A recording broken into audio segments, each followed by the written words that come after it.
সিলেটিরা মূলত বাংলা ভাষী নন।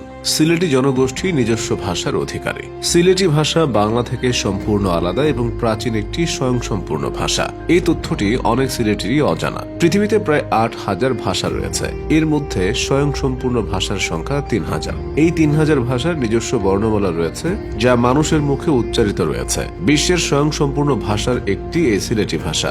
গবেষকদের মতে বাংলাদেশের মাতৃভাষা বাংলা হলেও সিলেটিদের মাতৃভাষা সিলেটি। বিশ্বের প্রায় ২ কোটি মানুষের মুখের ভাষা সিলেটি। সিলেটি ভাষা এবং সিলেটি জাতির চমকপ্রদ ইতিহাস সম্পর্কে জেনে আসা যাক। সিলেটি ভাষার ইতিহাস ঘাটলে দেখা যায় এ ভাষার প্রচলন শুধু সিলেটেই সীমাবদ্ধ নয়। ভারতের আসাম, ত্রিপুরা এবং মেঘালয়ের বহু সংখ্যক লোকের মুখের ভাষা সিলেটি। এটি একটি প্রাচীন ভাষা, তাতে কোনো সন্দেহ নেই। ভাষা গবেষকদের মতে খ্রিস্টীয় ৪র্দশ শতাব্দীর মাঝামাঝি সময়ে জটিল সংস্কৃত প্রধান বাংলা বর্ণমালার বিকল্প লিপি হিসেবে সিলেটি নাগরী লিপির উদ্ভাবন হয়েছিল। গবেষকদের ধারণা ইসলাম প্রচারক, সুফি দরবেশ এবং স্থানীয় অধিবাসীদের মনের ভাব বিনিময়ের সুবিধার জন্য নাগরী লিপির উদ্ভাবন হয়েছিল।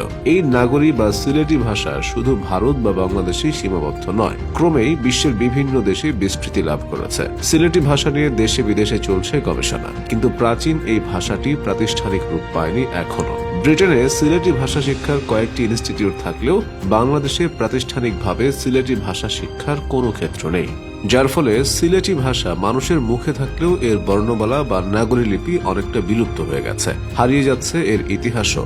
ইংরেজি ভাষায় যেমন ২৬টি বর্ণ রয়েছে, বাংলায় রয়েছে ৫০টি, ঠিক অনুরূপভাবে সিলেটি ভাষায় ৩২টি বর্ণ রয়েছে। কিন্তু সিলেটির বর্তমান প্রজন্ম তাদের নিজস্ব ভাষা লিখতে ও পড়তে জানেন না। বর্তমানে মূল সিলেটি হরফে যারা লিখতে ও পড়তে পারেন তাদের সংখ্যা খুবই কম। এবার আসা যাক সিলেটি জাতির ব্যাপারে। খ্রিস্টীয় ৮ম শতকের আগে থেকেই আরবি, ইরানি, তুর্কি, আফগান, মোগল বণিকগণ চট্টগ্রাম সিলেট অঞ্চলে বাণিজ্য করতে এসে বংশবিস্তার ঘটান। এরপর আসেন হযরত শাহজালাল। শাহজালালের সিলেট আগমন সিলেটের সমাজ সংস্কৃতিতে ব্যাপক প্রভাব ফেলেছিল। ১৮৫৮ সালে সিলেটে চা আবাদ শুরু হলে ভারতের তামিলনাড়ু, উড়িষ্যা, ছোট নাগপুর, বিহার, মধ্যপ্রদেশ, মাদ্রাজ ইত্যাদি অঞ্চল থেকে প্রচুর জনগোষ্ঠী চা বাগানের শ্রমিক বা কুলি হিসেবে সিলেটে আসে। ১৯০১ সালে এসে শুধু সিলেট জেলায় চালানি কুলির সংখ্যা ছিল ১,৫৩,৮৫০ জন।